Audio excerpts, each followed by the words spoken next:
Hi, my name is Meha and I am a radio presenter at 104.8 Ishq FM. My background is absolutely unrelated to my current job, that is that of being a radio presenter.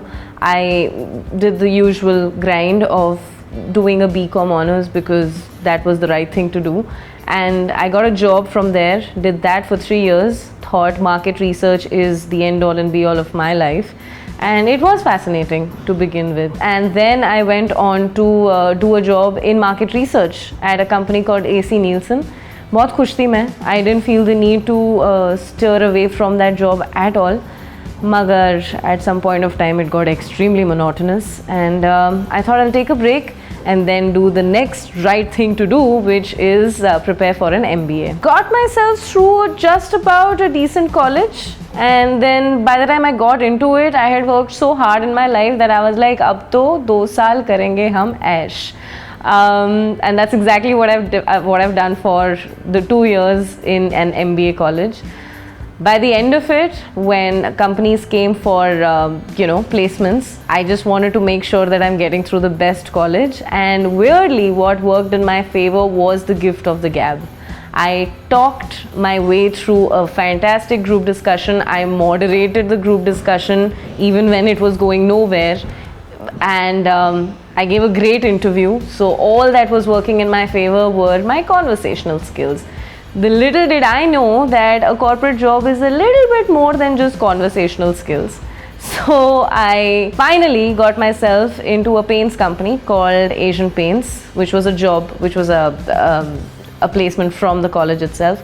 I was extremely thrilled. Family was extremely thrilled. Everybody felt like, now I have arrived. And I felt like I have arrived. I felt like everything that I've done in the past needed to align itself to this particular present, is that being placed in this well-paying job at Asian Paints, until I actually joined the company. And I started working, I started getting trained, and every passing day at that company felt like it's so far removed from who I am. At some point of time, I felt like I would just be lying to myself if I continue here. There was nothing wrong with the company.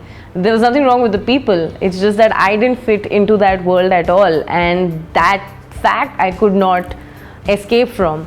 So, they saw right through it. The company saw right through it. Cut to the day of my appraisal. I had a pretty bad feeling about it. I remember right before the appraisal, I went for a little trip with my family, and I got a call saying that, hey, we've scheduled the appraisal for such and such date. I hung up and I had a long face because कुछ इल्म हो गया कि ये तो ठीक जाएगा नहीं और कुछ बहुत गड़बड़ होने वाली है. And my parents tried very hard to talk me out of it. I was like, you don't know anything. So I'm sitting there in that room, and I have 3 levels of my bosses, of my hierarchy sitting around me. And that was probably the most polite way of asking someone to leave the company. They wanted me to figure out my exit plan from the company. And it's really nice. I'm glad that they sugarcoat statements like these, because had they just dropped the bomb on me and said कि निकलो यहाँ से, बहुत दर्द होता. But the interesting part was that for the first time, I agreed with them. Most corporate meetings are generally very layered with pretenses and whatnot. I just couldn't do it. I was like, yeah, you know what, you're right in firing me, because I don't feel like a fit here at all, and I think both of us should not kid ourselves, and I'm out of here. With absolutely no plan in my mind whatsoever, no backup, no intention of coming back home to Papa Dearest, because no man, that's not the plan in life at all. Interestingly, that very night, I wanted to celebrate or mourn. I wasn't really sure which emotion I wanted to evoke in myself at that point of time. I celebrated / mourned with 2-3 other friends of mine. I specifically wanted those people to be around, and I wanted to rant. And it so happened that one of my friends at that point of time was dating an RJ. And I mean, I wasn't really planning my future that particular night. So this RJ fellow walks in on me ranting, and it goes on for a while. We're all, emotions are heavy, feminism, conversations, this, that, it's on. And by the end of the night, this guy comes up to me, and he's like, Meha, you should definitely consider talking for a living. At that point of time, I was sure that we're never going to have this conversation again. But the next day, I obviously went back to work, and I saw the work for what it was all over again, with a fresh light that somebody just offered me a job to become an RJ. And I think a week into doing that job, after that, again, I was like, bas ho gaya, bas ho gaya. This is, that other world is calling me, and I think I need to go there. I had no idea about becoming an RJ whatsoever. So I called this dude up and I was like, you were not kidding when you wanted me to become an RJ, right? He's like, no, I'm deadly serious even right now. तो मैंने कहा तो फिर क्या करना पड़ेगा इसके लिए? I had the most informal audition at level 1, where he basically sat me down across the table, that RJ fellow, and he took a little audition of me. And he's like, अपने बारे में बताओ, अपने बचपन के बारे में बताओ. And I got into a bit of a UP mode कि हमारी दादी ऐसी थी, कहानियाँ सुनाती थी हमें बड़ी सारी, हम लोग डाइनिंग टेबल पे बड़ा कच लड़ते रहते थे. And I went on a little bit in my basic element, and he's like, that's it. And I was like, one second, this I have told you, what have you done with this conversation? And he was busy recording it on the side, and he relayed it to his boss, and within a day or two, I got a call to have a chat with the boss, one of the funnest interviews I have had, because it wasn't about my strengths and weaknesses. It was about life, and I guess I was ranting again in front of that boss. And then they asked me to do a very basic perfunctory test where they called me in. They said, just write a piece about something that you feel very strongly about, and make sure that you don't make it any longer than a minute. I remember coming back to my work, Asian Paints work, and I didn't have much work really, so I went to the 8th floor of the building, didn't tell anybody where I'm at. There was a balcony there. I'm sitting there with my diary and I'm penning. I am so excited. I am thinking now I will become a stand-up comedian on radio, and like my dreams are coming true. It was exciting to break a rule at Asian Paints. Yeah, that was the last bit of my audition. I went back to their studio. I did a little recording, and the promo producer, I remember, he was helping me record my bit, and he's like, आप ये पहले नहीं किए हो, कभी life में ये नहीं किए हो. मैंने कहा नहीं, मुझे यही होना चाहिए, right? And he's like, जी हाँ, आप आइए, आप इधर ही काम करिए. And well, the rest is history.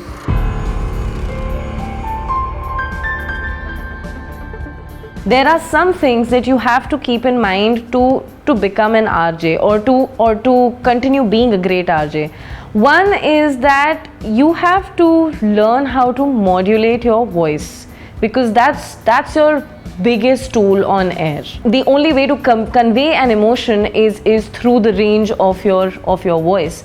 So while it is a function of time that you start acing it, you start nailing that concept of voice modulation, but I think it also should take a little bit of a conscious effort to work towards. I mean, there are days when, you know, celebrities die and you might be in the happiest of mood, but you have to convey a certain emotion, and that is of loss. So how best are you going to be able to do it is by arriving at a certain pace of speech, arriving at a certain depth of thought, and really feeling that emotion hard enough to know that right now, even for the listener, nothing else but my voice matters. On the contrary, there are days when you are feeling the lowest of lows and you have to walk in being all, hey guys, you're listening to the happiest radio station ever, and you are not feeling it. So again, what is at play here is a little bit of trickery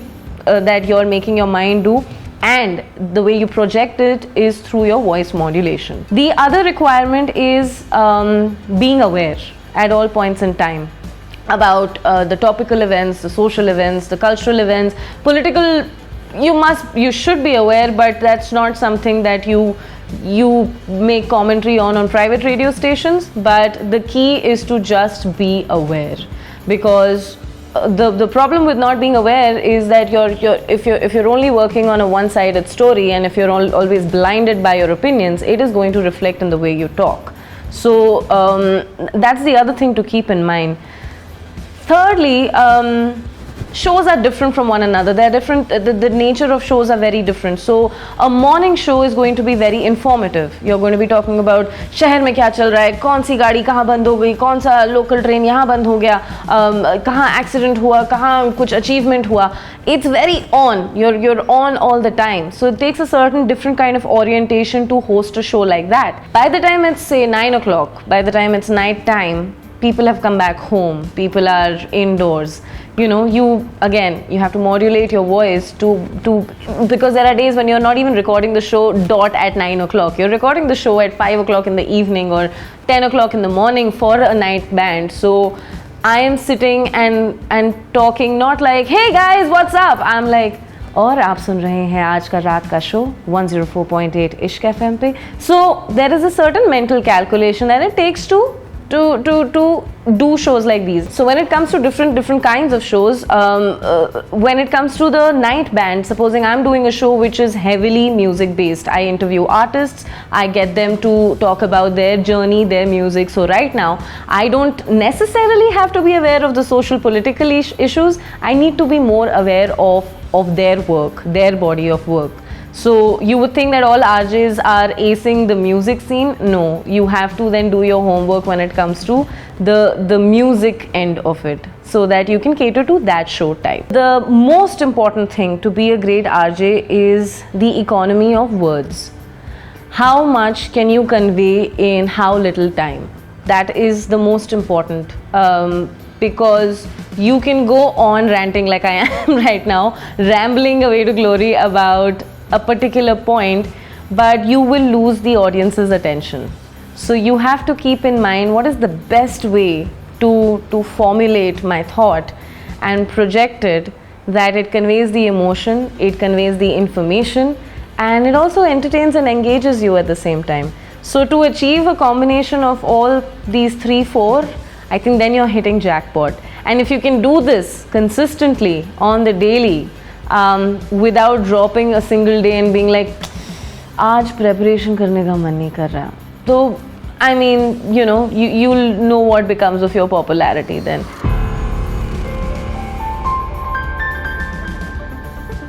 Because that's not been my background, I would not particularly believe that it takes formal training. I think I learned a lot of it on the job, on my own, including handling the machinery of it. A lot of it is trial and error, a lot of error. But if you are really inclined towards it, just bear in mind that there are courses that will help you. I believe there are colleges in Mumbai that will help you gain a certain basic knowledge on becoming an RJ. I'm not sure if they teach you how to, use the machine, even though the machine changes from one station to another. But it's really important to get on-ground training. So a lot of people who tend to do courses, RJing courses, they tend to come to radio stations and do internships, the ones who really wind up with immense interest in it. And they realize that the real deal is a whole lot more, if not a whole lot more significant. I would sincerely request every single person who has an inclination towards becoming an RJ to actually walk into a studio and deal with the real deal.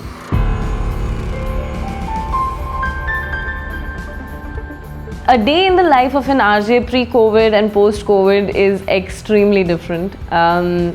We obviously, before COVID happened, would go to the studio and deal with our day, but okay, let's focus on that. My day depended a lot on the band on which I was on air. Those 3 hours, 4 hours of my day were absolutely locked down.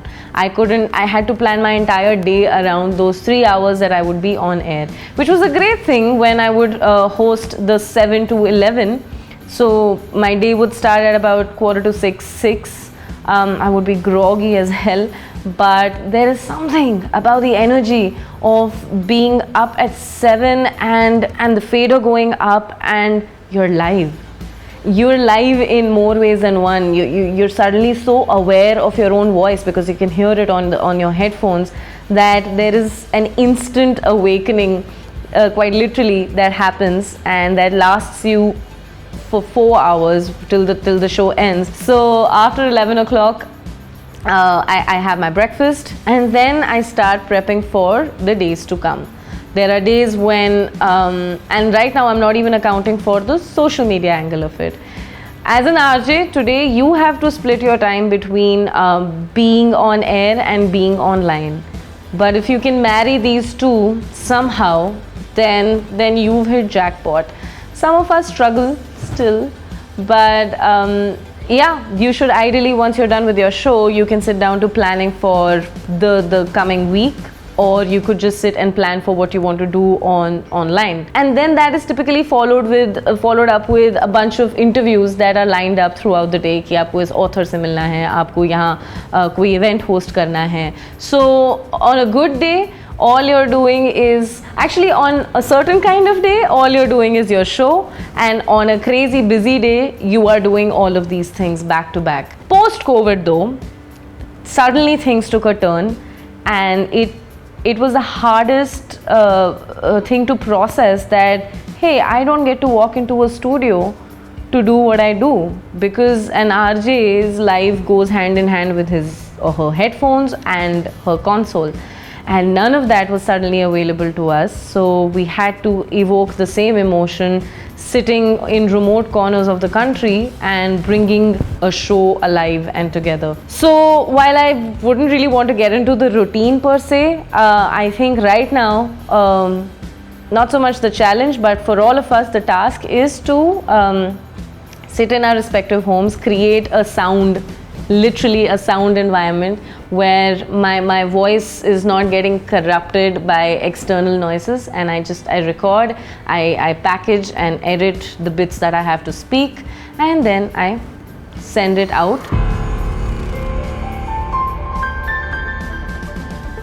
So the best part about my job now feels like that it is a gateway towards really getting into the entertainment world. If that's your calling, then I feel like being an RJ really helps put your foot in the middle of that door, because if you have an interest in music, for someone like me, I feel like becoming an RJ, I'm getting to open my gateways into being a part of that musical world. It exposes you to people from different walks of life, and it really, at a personal level, opens your mind to everything beyond yourself. Like, we tend to live in our own little heads, but every single day you're coming across more and more people with their insights, and their hard work really humbles you. I take special interest in interviewing people. There's a skill that I have learned is listening. I think, to answer one of your questions from back then, what does it take to be a great RJ? A great listener as well. So in the process of gaining that skill where you shush up and let the other person do the talking for as long as it takes, shush up through his silences or her silences, so that the person processes his or her thoughts and actually gives something deeper out of it. Little things like these is something that I have learned to enjoy, because the kind of wholesome conversations that have come out of interviewing is just, it's humbling, because you discover so much about people. In my scheme of things, I've managed to discover enough and more about celebrities and their lives, and while in a lot of ways you could just reduce it to it becoming superficial and all of that, I don't hold that opinion at all, because it's important to pull out what is human about them. And if you can just forget about those celebrity filters around them and just talk to them at a one-to-one human level, knowing that there is a PR on a constant watch, it's when you break through that, it's an achievement. The other amazing thing, which is also a challenge about being an RJ, is that it helps you become resilient to this daily churn. Even though you're creating content on a daily basis, you're thinking and you're rugdoing it on a daily basis, you are getting used to that grind. So in that, over a period of time, hopefully when you're doing other bigger things in life, this practice will really come to matter. On the contrary, or the corollary to this is that if you are creating content on the daily, I think at some level my challenge is to cut through the mediocrity that sets in. That's the problem with doing the daily churn. So if you can make an impact through a 3-hour show once, maybe twice, I think you're doing something right as an RJ.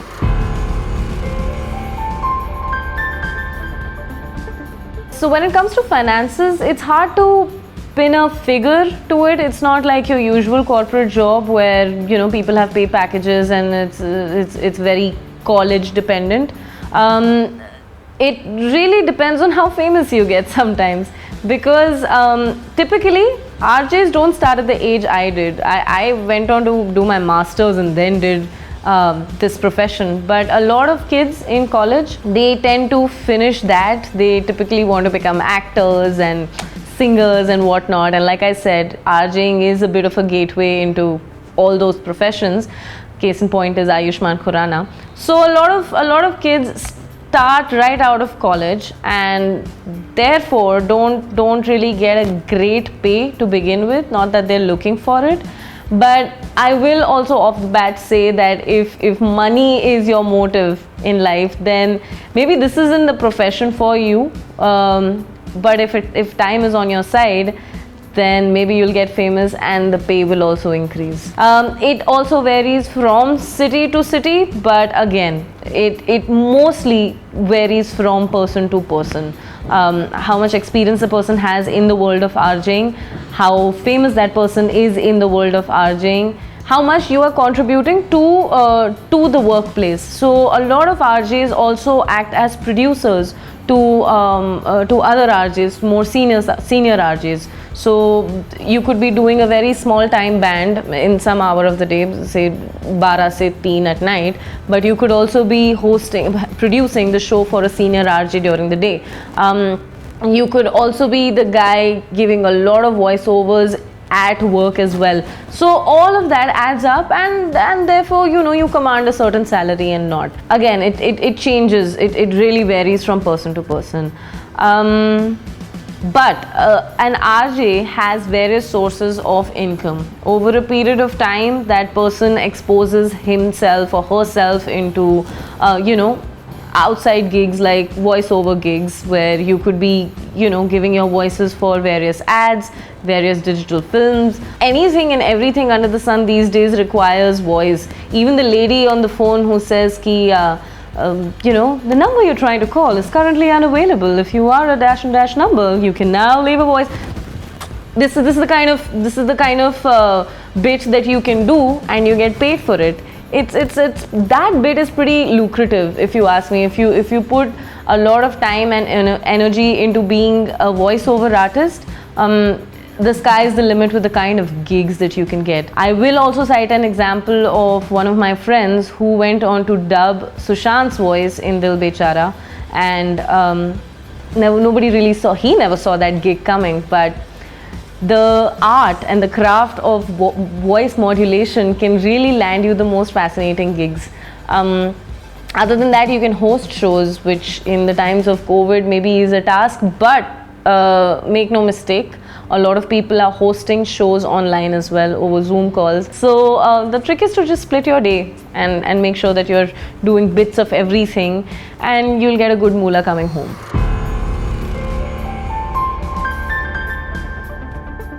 I think that the future of radio is no different from what it is today or what it was yesterday. What we don't realize is that it is a background medium, but it is such a constant medium in people's life. It's a habit forming medium that maybe you tend not to listen to it, but it exists and it plays all day long. and none of that will change in the coming future. In times of COVID, I believe, I mean, statistically speaking, the number of listeners also increased for radio. So in that, I have no doubt that this profession is here to stay, and it's a beautiful medium to communicate. I've always said this, that when it comes to radio, it's like reading a book, only an audio book, where a lot that is said is left for your imagination to picture. I'm not trying to sound archaic when I say this. I genuinely believe that there are takers who just want to cut through the clutter and be in one with someone's voice every single day. So that is not going anywhere. What will grow with radio is the concept of podcasts, which I believe that only a privileged few are doing. But the extension of radio, of my world, is podcasts. So one way or the other, we're going to be here to stay. The future of an RJ, sky's the limit, man. You can go on to heading your radio station, or you could just become Ayushmann Khurrana. Who knows? If you found this video helpful, subscribe to our channel for more career videos every week. Leave your comments on careers you would like to watch, and we will try our best to help you find your stride.